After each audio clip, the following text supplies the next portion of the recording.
जी यार जोर से बोल रही हूँ ना। जोर से बोल रही हूँ। एक मिनट। हाँ नहीं अब ठीक है, अब सही है।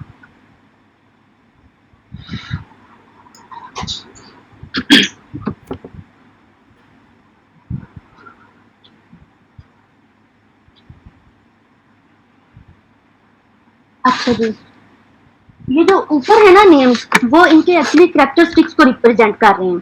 जैसा कि नॉमिनल का अदर नेम या कैरेक्टरिस्टिक कैटेगराइजिंग भी है, क्योंकि हम इसमें कैटेगराइज करते हैं डाटा को।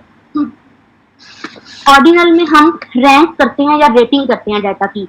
थर्ड है इंटरवल, उसमें हम क्या करते हैं, जैसा कि नाम से जाहिर है कि इसमें स्पेसिफिक इंटरवल्स होते हैं या स्पेसिस होती हैं स्पेसिफिक। फोर्थ वन है determination of the size of ratio, इसमें हम रेशो को डिटरमिन करते हैं। अब वन बाय वन हम आगे देखते हैं इसमें। ये हमें दिया हुआ है ऑर्डर, इसका हायरार्की दी हुई है। जैसे कि नॉमिनल है, एट्रीब्यूट्स आर ओनली नेम्ड, इसमें क्या होता है कि डाटा सिर्फ नेम्स होते हैं उनके, या कैटेगरीज होते हैं। और जैसे जैसे हम ऊपर जाते जाएंगे, जो लेवल ऑफ प्रेफरेंस है वो बढ़ता जाएगा।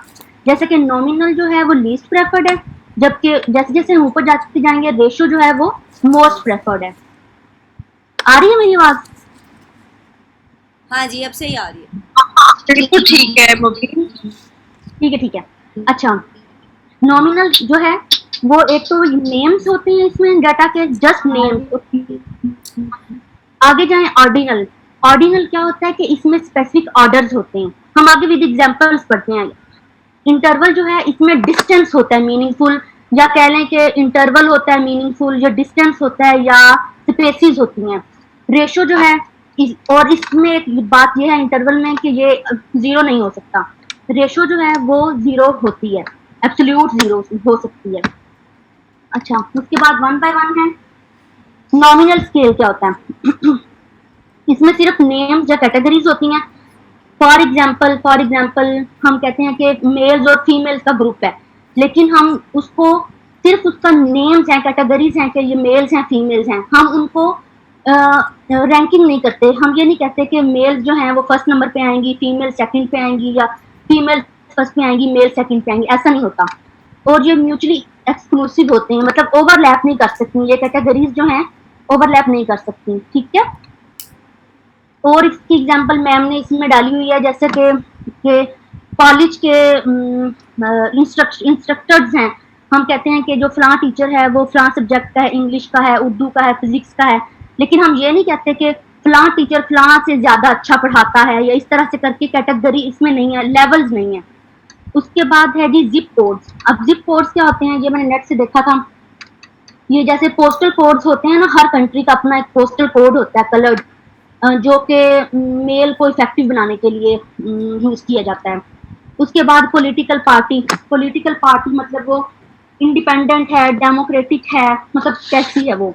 उसके बाद रिलीजन आ जाता है, मुस्लिम है, नॉन मुस्लिम है, क्रिश्चियन है, यूडिज्म है, यहूदी वगैरह है। मैरिटल स्टेटस क्या है, मैरिड है, अनमैरिड है, डाइवोर्स्ड है, विडोड है। उसके बाद परमिसिव, यानी कि जस्ट नेम्स हैं इसमें। समझ आ रही है आपको? जी आ रही है। ठीक है, उसके बाद आ जाता है ऑर्डिनल लेवल। अब जैसा कि नाम से जाहिर है इसमें ऑर्डर्स होंगे। ऑर्डर्स या हम कह सकते हैं रेटिंग या फिर रैंकिंग होती है इसमें। अच्छा, एक बात और कि जैसे जैसे हम आगे जाते जाएंगे ना, जैसे जैसे हम आगे जाते जाएंगे ना, इस जैसे ऑर्डिनल में नॉमिनल की भी क्वालिटीज या करेक्टरिस्टिक्स होंगे और अपनी भी कोई एक करेक्टरिस्टिक होगा। इसी तरह से इंटरवल में ऑर्डिनल और नॉमिनल दोनों की करेक्टरिस्टिक्स होंगी और अपनी भी कोई करेक्टरिस्टिक होगी। इसी तरह से रेशो में सबकी करेक्टरिस्टिक्स आ जाएंगी। तो अगर हम देखें ऑर्डिनल, अच्छा डाटा क्या होता है, इसमें कैटेगरीज भी होती हैं। देखा, अब ये नॉमिनल की कैटेगरी आ गई कि इसमें कैटेगरीज तो होती हैं, लेकिन इसकी एक अपनी कैरेक्टरिस्टिक क्या है कि कैटेगरीज रैंक होती हैं या रेटिंग होती है। लेकिन कोई उनमें एक बात यह है कि कोई डिफरेंस नहीं होता मेजरमेंट का, प्रिसाइज डिफरेंस नहीं होता। फॉर एग्जांपल हम कहते हैं कि जी कुछ बोला किसी ने?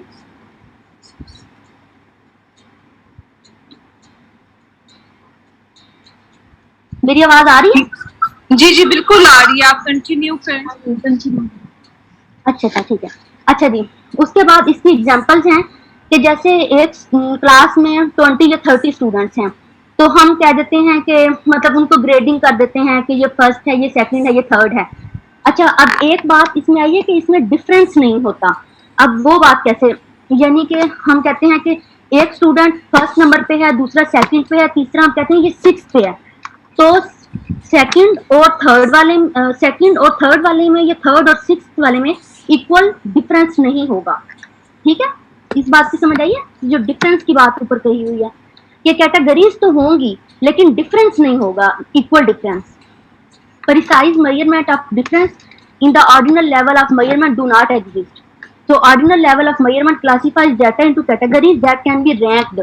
यानी कि ऑर्डिनल लेवल में मेजरमेंट्स होती हैं जो ऐसी कैटेगरीज होती हैं जिनको रैंक तो किया जा सकता है, फर्स्ट सेकंड थर्ड, जैसे कि मैं एग्जांपल में बता रही हूँ, लेकिन उनमें कोई खास डिफरेंस नहीं होता उस रैंकिंग में। दूसरी इसकी एग्जांपल है फ्लावर कंपटीशन, मतलब कि 10 लोगों ने फ्लावर बनाए हैं या लेके आए जैसे भी हैं, तो हम कहते हैं फर्स्ट सेकंड थर्ड। इसी तरह से people classified according to build, यानी कि लोगों को हम रैंकिंग में वो है डिवाइड कर देते हैं। जैसा कि अगर हम यहाँ पे देखें तो अगर हम कहें कि ये इकोनॉमिक बेस पे इन्हें किया गया है, इकोनॉमिक लेवल पे, कि ये जो है वो स्मॉल है, मीडियम है, लार्ज है, लेकिन इनमें कोई डिफरेंस नहीं होगा। लाजमी नहीं है कि स्मॉल और मीडियम के दरमियान जितना डिफरेंस है वही मीडियम और लार्ज के दरमियान उतना ही डिफरेंस हो, ऐसा नहीं होता। उसके बाद आ जाता है इंटरवल लेवल। अब इंटरवल लेवल पे क्या होता है, हम पीछे पढ़ के आए हैं कि उसमें जो है वो स्पेसिफिक डिफरेंस नहीं होता। अब इसमें एक अपनी इसकी कैरेक्टरिस्टिक है कि इंटरवल होता है स्पेसिफिक, यानी कि एक स्पेसिफाइड डिफरेंस या स्पेसिफाइड हम कह लें कि इसमें होती हैं स्पेसिस होती हैं। ठीक है, जैसे कि मैम ने एग्जांपल इसमें डाली हुई है, बुक में भी यही एग्जांपल से मैंने कंसल्ट किया था कि अगर हम आईक्यू लेवल की बात करें दो बंदों के, कि एक का आईक्यू लेवल 109 है और एक का 110 है, तो क्या है कि एक डिफरेंस है इनमें। ठीक है, टेम्परेचर का अगर हम बोलें कि एक हमारे पास स्केल है टेम्परेचर का, हम कहते हैं कि फलां जगह का टेम्परेचर 50 है, फलां जगह का 60 है। ठीक है, तो एक मीनिंगफुल डिफरेंस होगा। एक स्केल है ना, तो स्केल में हम स्केल बनाते हैं तो उसमें स्पेसिफिक डिफरेंस है, जैसे कि 5 का डिफरेंस हम रख लेते हैं, 10 का डिफरेंस रख लेते हैं। इसी तरह से अगर हम किसी का आईक्यू लेवल चेक कर रहे हैं तो उसमें भी हम एक या दो पॉइंट्स का डिफरेंस रख लेते हैं, मतलब इसमें स्पेसिफाइड डिफरेंस होता है। और एक और बात इसकी, यानी कि एक ड्रॉबैक या डीमेरिट कह लें, ये चीज है कि इसमें ट्रू जीरो नहीं होता, ट्रू जीरो इसमें नहीं होता। फॉर एग्जाम्पल अगर हम ऊपर वाली दो एग्जाम्पल्स को ही लें तो उसमें क्या है कि आईक्यू लेवल जो है वो जीरो तो नहीं हो सकता ना किसी बंदे का, या टेम्परेचर जीरो नहीं हो सकता। हाँ, टेम्परेचर जीरो होता है मुख्तलिफ जगहों का, लेकिन फिर भी हीट तो होती है ना, मतलब सर्दी तो होती है ना। जीरो टेम्परेचर भी वैल्यूएबल है, मीनिंगफुल है, मीनिंगलेस नहीं है। ठीक है, सही कह रही हूँ? जी यस बिल्कुल। अच्छा जी, उसके बाद है हमारे पास चौथी कैटेगरी, कौन सी है, रेशो की। इसमें अब क्या होगा, सारी कैरेक्टरिस्टिक्स होंगी पिछली, कौन कौन सी, मतलब कि नॉमिनल की जो कैटेगरी है कि कैटेगराइजिंग होता है, उसके बाद है ऑर्डिनल की है कि इसमें ऑर्डर या रैंकिंग होती है, इंटरवल की है कि स्पेसिफिक इंटरवल होता है, और अपनी इसकी कैरेक्टरिस्टिक क्या है कि ये ट्रू जीरो एग्जिस्ट कर सकता है। ठीक है, इसमें ट्रू जीरो एग्जिस्ट कर सकता है। फॉर एग्जाम्पल उसने हमें यहाँ पे बताया हुआ कि हम दो मुख्तलिफ पर्सन के दरमियान एक ही वेरिएबल, यानी कि हम उसमें करते हैं नहीं मेजर करते हैं, दो मुख्तलिफ पर्सन के दरमियान एक ही वेरिएबल को मेजर करते हैं। फॉर एग्जाम्पल हम दो लोगों के दरमियान हाइट को देखते हैं या वेट को देखते हैं, तो क्या होगा कि रेशो फॉर्म में होगा। फॉर एग्जाम्पल एक बंदे का वेट है 200 पाउंड है और एक का 100 पाउंड है, तो उनकी रेशो क्या होगी, 2:1 होगी। ये जीरो नहीं हो सकती।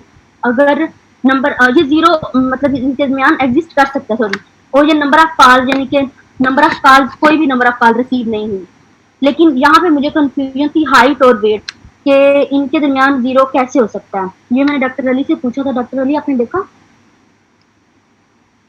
मैं एक्चुअली जस्ट अभी घर पहुंचा हूँ. आपका क्वेश्चन क्या था, मुझे अगर आप रिपीट कर दें प्लीज.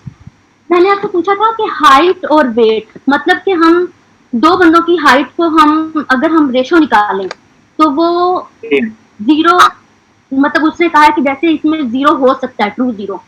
तो दो 2-0 का मतलब ये है, मैं आपको बताता हूँ. होता ये है कि रेशियो लेवल में जब आप दो क्वांटिटीज के दरमियान कंपैरिजन करते हैं तो हमेशा कंपैरिजन में 2-0 आ सकता है. मतलब 4 divided by 4 is equal to 0. It's a 2-0. तो दो क्वांटिटीज के दरमियान जब कंपैरिजन हुआ तो दैट लीड्स टू अ 0. ठीक है. ठीक है. कंपैरिजन हमारे पास जीरो आता है, दो क्वांटिटीज के दरमियान जीरो आ सकता है, ट्रू जीरो एग्जिस्ट करता है इसमें. Hello hello. जी जी जी, कोई और है?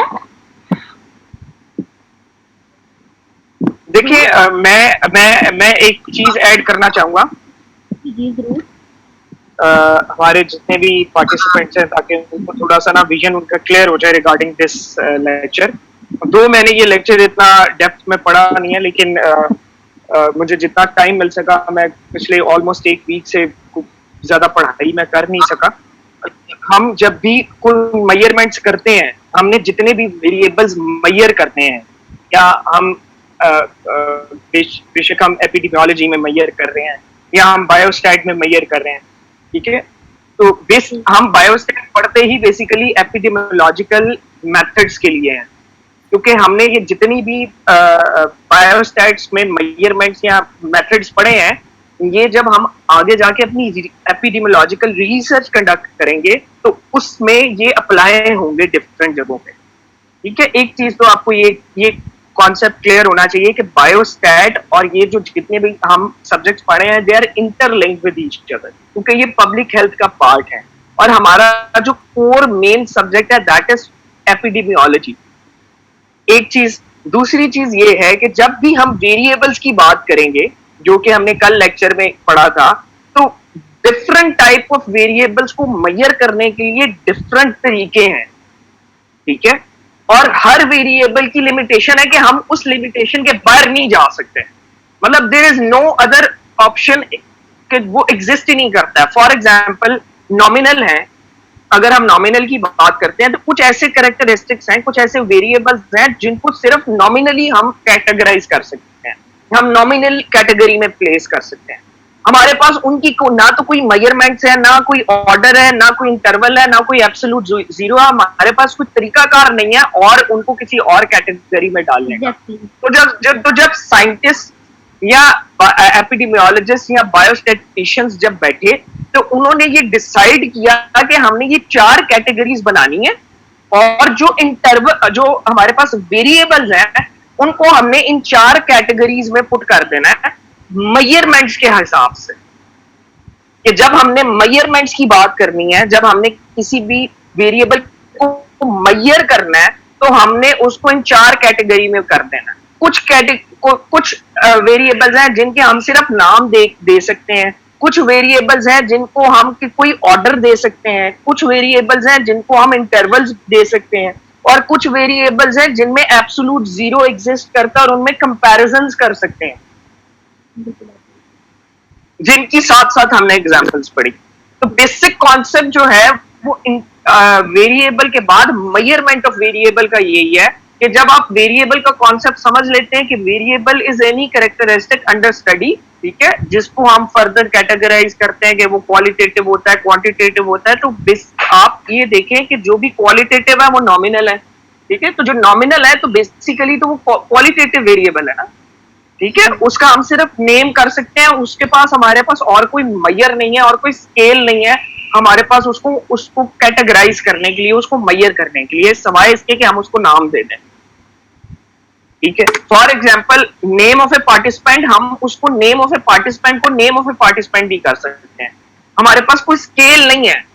ठीक है. कि हम उसको 1 2 3 4 5 6 में कोई स्केलिंग कर दें कि जी ये स्टूडेंट का नाम 1 है 2 है, मतलब वो there is no such thing. ठीक है. तो जब हम स्टडी कंडक्ट कर रहे होते हैं तो हमें बहुत सी चीजें हैं जो नॉमिनली बहुत सी चीजें हैं जो ऑर्डिनली, जो बहुत सी चीजें हैं जो इंटरवली, और बहुत सी चीजें हैं जो रेशियो वाइज पढ़नी पड़ती है। ठीक है, ये इस चैप्टर का कोर जो कॉन्सेप्ट है वो ये है। अब आप प्लीज कंटिन्यू करते रहें। ये अब अगली स्लाइड कौन एक्सप्लेन करेगा? ये जो प्रिसाइज डिफरेंस है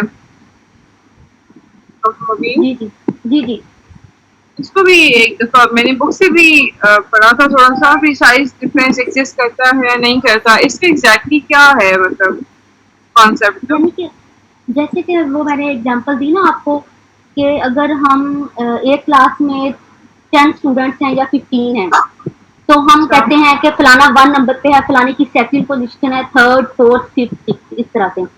तो हम कहते हैं कि जो दूसरा और छठा है ना, उसमें एक जैसा इंटरवल नहीं है, प्रिसाइज डिफरेंस नहीं है। कह लें कि दूसरे और तीसरे में, तीसरे और चौथे में एक जितना डिफरेंस नहीं है, सेम डिफरेंस नहीं है। समझ आया? जैसे कि इंटरवल में मैंने एग्जांपल दी टेम्परेचर की, कि अगर हम एक स्केल बनाते हैं, ठीक है, किसी जगह का टेम्परेचर हम देखते हैं कि फलाने टाइम पे मतलब 35 है, 40 है, 45 है, 40। देखिए जो हमने स्केल बनाया है उसमें क्या है कि एक स्पेसिफिक डिफरेंस है, 5-5 का या 10-10 का हम रख लेते हैं, मतलब एक स्पेसिफिक डिफरेंस है। लेकिन जो ऑर्डिनल है उसमें रैंकिंग तो होती है, रेटिंग तो होती है, लेकिन स्पेसिफिक या प्रिसाइज डिफरेंस नहीं होता उन कैटेगरीज के दरमियान, उन रेटिंग्स के दरमियान, उन रैंकिंग्स के दरमियान। जैसा कि हम कहते हैं, इसमें भी एग्जांपल थी कि कोई गेस्ट स्पीकर है, ठीक है, वो सुपीरियर है, मतलब 3 गेस्ट स्पीकर हैं, वो स्पीकर एक सुपीरियर है, एक एवरेज है, एक गुड है। अब एवरेज और गुड में जितना डिफरेंस है, लाजमी नहीं कि उतना सुपीरियर और एवरेज में उतना ही डिफरेंस हो। या फिर कोई बंदा which is not cannot be explained in number, हम उसको ये कह सकते हैं। हाँ, तो जो नंबर एक जितना डिफरेंस नहीं होता, मतलब एक जितना डिफरेंस नहीं होता कि उन रैंकिंग में एक जितना डिफरेंस नहीं होता, कि लाजमी नहीं कि फलानी फर्स्ट वाली 2 रैंकिंग में जितना डिफरेंस है उतना ही तीसरी और चौथी में होगा, उतना ही चौथी और पांचवी में, उतना ही पांचवी और छठी में, प्रिसाइज डिफरेंस नहीं होता। ठीक है, ठीक है, थैंक यू। अच्छा अब इसको कौन एक्सप्लेन करेगा, इस स्लाइड को?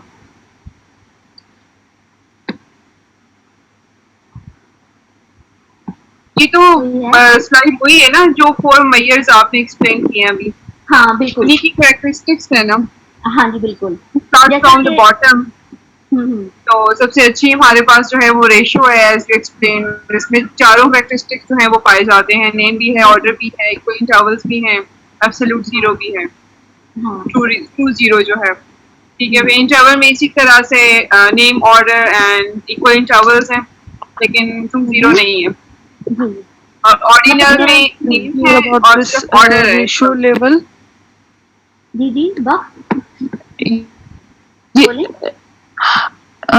रेशियो लेवल एब्सोल्यूट जीरो कैसे आता है? कोई एग्जांपल? वेट में कैसे आएगा एब्सोल्यूट जीरो अगर हम कंपेयर भी करें? डॉक्टर अली देखिए अजय जी प्लीज, मैं आपको बताता हूँ कि रेशियो एग्जिस्ट ही तब करती है जब हम किसी पॉपुलेशन में 2 एंटिटीज को कंपेयर कर रहे होते हैं। तो whenever you are dividing by one entity with an other, तो देयर इज अ चांस कि आपके पास एब्सोल्यूट जीरो आ जाएगा। ये मैथमेटिकल बात है। इसकी जो एग्जांपल है, एक सेकंड मैं जरा स्लाइड खोलूं। इसमें हम सब लोग कंफ्यूज हैं ठीक है, actually। हाइट, वेट या number of phone calls received. तो अच्छा ऐसा है कि उसने लिखा हुआ है कि वेट है, जैसे रिजल्ट जीरो आ जाता है हमारे पास कभी कभी। जी जी प्लीज बताएं।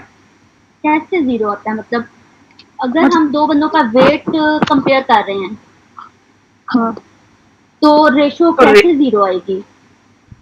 रेशियो मतलब मस्ट नहीं है ना कि जीरो आएगा, आ सकता है, ये चीज होगी ना, आ सकता है। इसमें। एग्जैक्टली एग्जिस्ट, इसलिए तो वो कह रहे हैं कि Probability एब्सोल्यूट है। जीरो एग्जिस्ट करता है।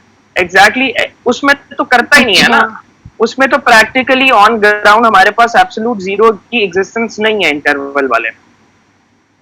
मतलब लाजमी नहीं कि 0, क्योंकि मैं सोच रही थी कि शायद इसमें लाजमी होना चाहिए 0 अब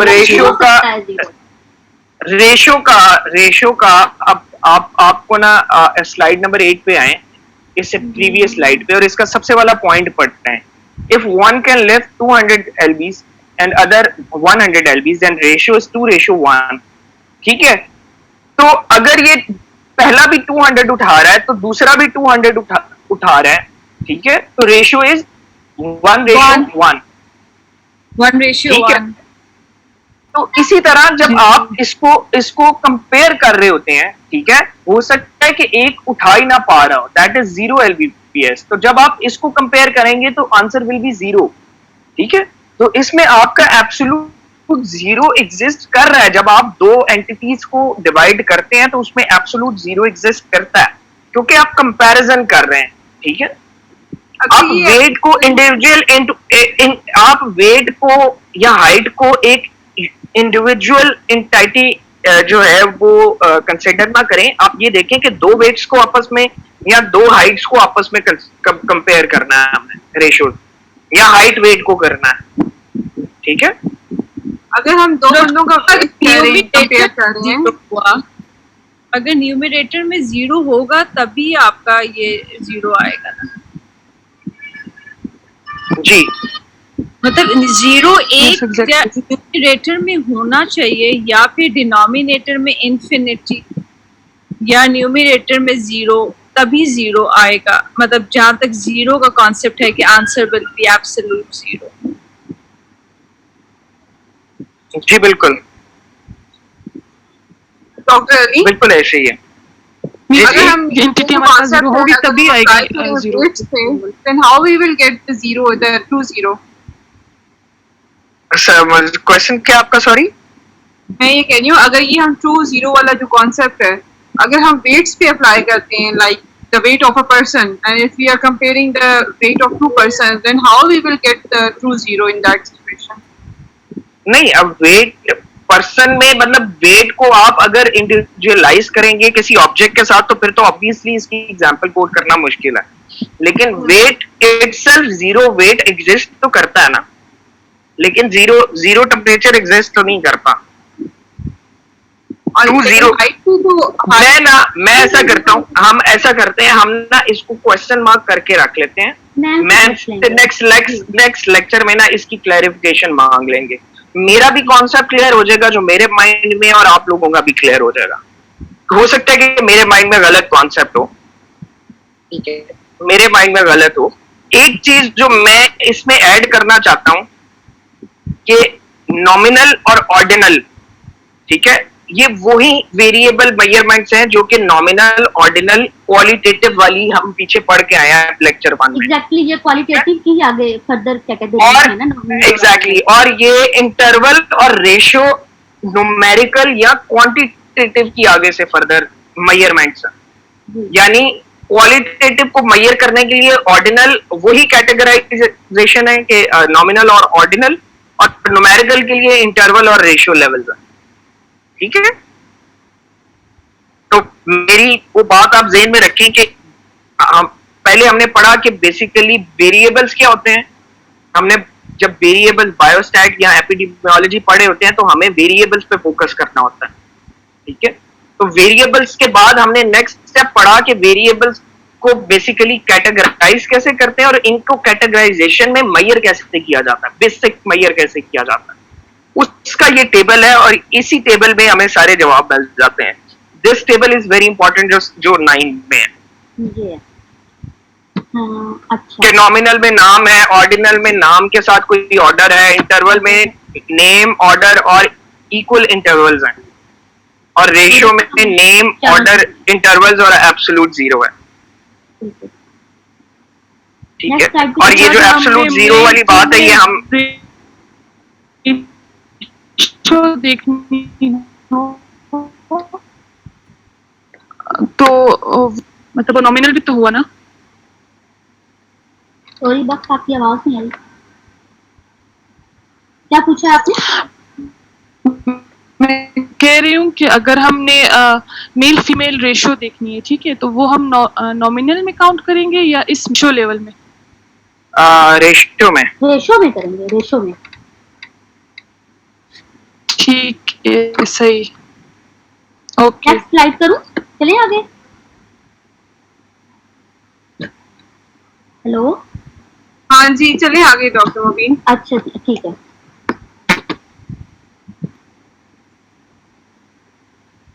अच्छा, यहाँ से आप थोड़ी सी ना थ्योरेटिकल स्लाइड्स हैं ये 4-5। इसको मैंने ना मतलब इस स्लाइड नंबर 10 को मैंने मतलब रीड करके ना तो खुद से मतलब इनका एक कह लें कि इसको एक नाम दिया है। वो ये है कि इस स्लाइड में ना, स्लाइड नंबर 10 में हम रेगुलर या रूटीन जो डाटा कलेक्शन है ना वो करते हैं। अब वो कौन कौन सी हैं? जो रेगुलर और रूटीन डाटा कलेक्शन है या जो रजिस्ट्रेशन है डेली बेसिस पे, वो होती है किस किस की? जैसे डेली रूटीन में बर्थ्स हो रही हैं, डेथ्स हो रही हैं, मैरिजेस हैं, डाइवोर्सेस हैं, उनका जो डाटा है उसको रजिस्टर किया जाता है डेली बेसिस पे। जाहिर है बर्थ्स डेथ्स ये डेली हो रही है ना, मैरिजेस डेली हो रही हैं, डाइवोर्सेस हो रही हैं। जो इसको रिकॉर्ड किया जाता है, इसको रजिस्टर किया जाता है, एक ये है डेली बेसिस के डाटा की रजिस्ट्रेशन। दूसरी है डिजीज नोटिफिकेशन सिस्टम। इसमें हम कोविड को ही ले लेते हैं। मतलब डेली रूटीन में देखा जा रहा है कि कितने पेशेंट्स हैं, कितनी डेथ्स हो रही हैं, मतलब डिजीज नोटिफिकेशन सिस्टम है इसमें। थर्ड वन है रिपोर्टिंग ऑफ कैंसर। फोर्थ है registration system in health facilities to collect information on patients attending various clinics. मतलब कि डेली रूटीन में कितने पेशेंट्स क्लिनिक्स पे आ रहे हैं उनकी रजिस्ट्रेशन। 4 रजिस्ट्रेशन हैं इसमें। एक वाइटल स्टैटिस्टिक्स जिसमें बर्थ, डेथ, डाइवोर्सेस और मैरिजेस आ रही हैं। दूसरे में डिजीज नोटिफिकेशन है। तीसरे में रिपोर्टिंग ऑफ कैंसर है। और फोर्थ में है जी कितने पेशेंट्स डेली रूटीन में आ रहे हैं उनकी रजिस्ट्रेशन है। अब अगली जो स्लाइड है ना उसमें एडहॉक सिस्टम है। डाटा कलेक्शन कौन सा? एडहॉक सिस्टम का।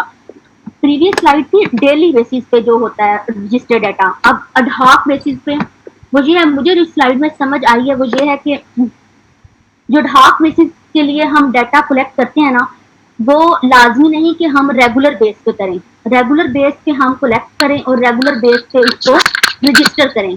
आवाज आ रही है मेरी? हेलो जी आ रही है। जी जी आ रही है। एडहॉक बेस पे जो हम डाटा कलेक्ट करते हैं ना, उसका पर्पस क्या होता है? उसका पर्पस ये होता है कि हम उसको एडमिनिस्ट्रेशन के लिए या रिसर्च पर्पस के लिए यूज कर रहे होते हैं। और लाजमी नहीं कि हम उसको डेली बेसिस पे रजिस्टर करें या डेली बेसिस पे उसको रिपोर्ट करें। ठीक है, बस मतलब कि हम उसको 5 दिन बाद, 10 दिन बाद, वीक्स में एक दफा, मंथ में एक दफा, 3 मंथ बाद, मतलब इस तरह से हम डाटा कलेक्ट करते जाते हैं अपनी रिसर्च पर्पस के लिए या एडमिनिस्ट्रेटिव पर्पस के लिए। अब इसमें एग्जांपल्स हैं नेशनल हेल्थ मैन पावर सर्वे। मतलब इसमें सर्वेज आ जाते हैं। जैसे कि हम सर्वे करते हैं कि हमारे जो है हेल्थ सिस्टम में कितनी पावर है, कितना अच्छा स्टाफ है हमारे पास हेल्थ का। फिर उसके बाद है survey to determine percentage of malnourished children in defined population के। एक डिफाइंड पॉपुलेशन में मेल नरिश्ड बच्चों की परसेंटेज कितनी है। थर्ड वन है कि अगर मतलब हम किसी एंटीनेटल क्लिनिक के वीमेन की इन्वेस्टिगेशन करते हैं कि ब्रेस्ट फीडिंग प्रैक्टिस कितनी वीमेंस कर रही हैं। मतलब ये एक सर्वे के लिए या एक रिसर्च पर्पस के लिए एडहॉक बेस पे हम डाटा को कलेक्ट करते हैं। जो प्रीवियस था वो रेगुलर बेस पे और ये जो है एडहॉक बेस पे। ठीक है, उसके बाद है data collection system food for thought. मतलब कि क्या इम्पोर्टेंस है, ये कुछ क्वेश्चंस हैं इस स्लाइड में। यानी कि जैसा कि कहा है उसने कि कोई क्या is there any requirement of regular data collection system. आपको पता है कि है, बिल्कुल है। मतलब डेली बेसिस पे जो बर्थ हैं, डेथ हैं, जो जिससे भी हम पढ़ के आए हैं, मतलब उनकी रिक्वायरमेंट है उनको जो है रजिस्टर करने की। फिर है what is importance health information system, बहुत इंपॉर्टेंट है। What happens when we collect data, what is the utilisation of this data. मतलब ये क्वेश्चंस हैं इसमें कुछ। इसी तरह से फिर है कि what data collection system pertaining to the health sector exist in local administrative setup. फिर एंड पे है is there any importance of ad hoc collection. मतलब इसमें रेगुलर और एडहॉक दोनों का उसने क्वेश्चन दे दिया है कि इसकी कोई इंपॉर्टेंस है, दूसरा डाटा की क्या इंपॉर्टेंस है जो हम कलेक्ट करते हैं, यूटिलाइज कहाँ पे किया जाता है ये डाटा। इस स्लाइड में सिर्फ क्वेश्चन पूछे गए हैं फूड फॉर थॉट। जो नेक्स्ट है इसमें है कि data collection procedure regular system. मतलब कि बेसिकली प्रोसीजर क्या है जो हम रेगुलर डाटा को रिपोर्ट करते हैं या रजिस्टर करते हैं, उसका क्या प्रोसीजर है। फर्स्ट ऑफ ऑल होता क्या है कि हम ना रूल्स और रेगुलेशंस बनाते हैं, ठीक है, एस्टेब्लिशमेंट ऑफ रूल्स और रेगुलेशंस। और रूल्स और रेगुलेशंस बनाने के लिए ना हम एक लेजिस्लेटिव अथॉरिटी यानी कि एक कह लें कि उर्दू में कह लें कानून साज असेंबली बनाते हैं। मतलब कानून साज असेंबली भी हम अपने साथ रखते हैं उसको, ताकि अगर हम कहीं पे गलत हैं, कोई हमने गलत कानून बनाया है, या वो हमें कानून बना के देती है, ठीक है ना। रूल्स और रेगुलेशंस बनाते हैं और साथ ही अपने साथ लेजिस्लेटिव अथॉरिटी को रखते हैं। सेकंड है इसमें कि उसके बाद दूसरा पॉइंट क्या है, हम सेकंड नंबर पे क्या करते हैं कि हम ऑफिस इस्टेब्लिश करते हैं, ठीक है। उसमें हम क्या करते हैं, पर्सनल्स को रिक्रूट करते हैं उसके बाद, ताकि जो है इस हमारी जो इंफॉर्मेशन को पब्लिक तक पहुंचाया जा सके। नंबर सेकंड पे हम ये करते हैं कि हम ऑफिस इस्टेब्लिश करते हैं, उसमें पर्सनल्स को इस्टेब्लिश करते हैं यानी कि अपॉइंट करते हैं ताकि वो इंफॉर्मेशन को पब्लिक तक पहुंचाए। थर्ड नंबर पे हम क्या करते हैं, decision on items information to be collected, कि हम decision on items of information to be collected, कि हम देखते हैं इससे क्या मतलब होगा। हम डिसाइड करते हैं कि कौन सी इंफॉर्मेशन जो है वो हमने रखनी है, कौन से आइटम्स को हमने कलेक्ट करना है अपनी इंफॉर्मेशन में। उसके बाद हम उसके लिए जो है वो रजिस्टर्स और फॉर्म्स बनाते हैं, डिज़ाइन करते हैं। फिर हम अपने पर्सनल्स की ट्रेनिंग करते हैं। उसके बाद हम record specification of recording procedure करते हैं और फिर एंड पे specification and design of registration receipts हम बनाते हैं। मतलब ये 5-6 स्टेप्स हैं। कौन कौन से, सबसे पहले हम रूल्स और रेगुलेशन को सेट करते हैं, एक लेजिस्लेटिव अथॉरिटी को अपने साथ रखते हैं। फिर हम फिजिकल एस्टेब्लिशमेंट करते हैं ऑफिस की, उसमें पर्सनल्स रखते हैं ताकि वो इंफॉर्मेशन पहुंचा सकें। उसके बाद हम कहते हैं कि हमने कौन सी इंफॉर्मेशन को कलेक्ट करना है। फिर हम उस इंफॉर्मेशन को कलेक्ट करने के लिए फॉर्म्स और रजिस्टर्स को डिज़ाइन करते हैं। फिर हम अपने पर्सनल्स की ट्रेनिंग करते हैं। देन हम जो रिकॉर्ड करने का प्रोसीजर है उसको स्पेसिफाई करते हैं और फिर हम जो अपनी रजिस्ट्रेशन रेसिपिट स्लिप्स हैं उनको डिज़ाइन करते हैं। अच्छा, नेक्स्ट है और लास्ट वन है जी data collection procedure ad hoc basis. ऊपर हमने क्या पढ़ा था, जो रेगुलर बेसिस पे कि हम कैसे करते हैं डाटा कलेक्ट, स्टेप्स क्या हैं। अब एडहॉक बेसिस पे जो हम डाटा कलेक्ट करते हैं उसके क्या स्टेप्स हैं। सबसे पहले इसमें हम डेफिनेशन और स्टेटमेंट ऑफ ऑब्जेक्टिव, कि हमारा ऑब्जेक्टिव क्या है, रिसर्च का, सर्वे का या एडमिनिस्ट्रेशन पर्पस के लिए जो हम डाटा कलेक्ट कर रहे हैं उसके लिए हमारा ऑब्जेक्टिव क्या है, ठीक है। सुन रहे हैं सब? जी जी हेलो, हाँ जी, सुन रहे हैं अच्छा डॉक्टर जी ठीक है। अच्छा, हम सबसे पहले कहते हैं कि हमारा ऑब्जेक्टिव क्या है। उसके बाद हम definition of population only the information is required. फिर हम वही बात है कि जो हम बायोस्टैट्स में करते हैं कि पॉपुलेशन को मतलब एक डिफाइंड पॉपुलेशन लेते हैं, ठीक है। अब उसमें से हम क्या करेंगे, उस पॉपुलेशन में से हम अपने सैंपल को एक्सट्रैक्ट करेंगे, ठीक है, पॉपुलेशन ऑफ सैंपल।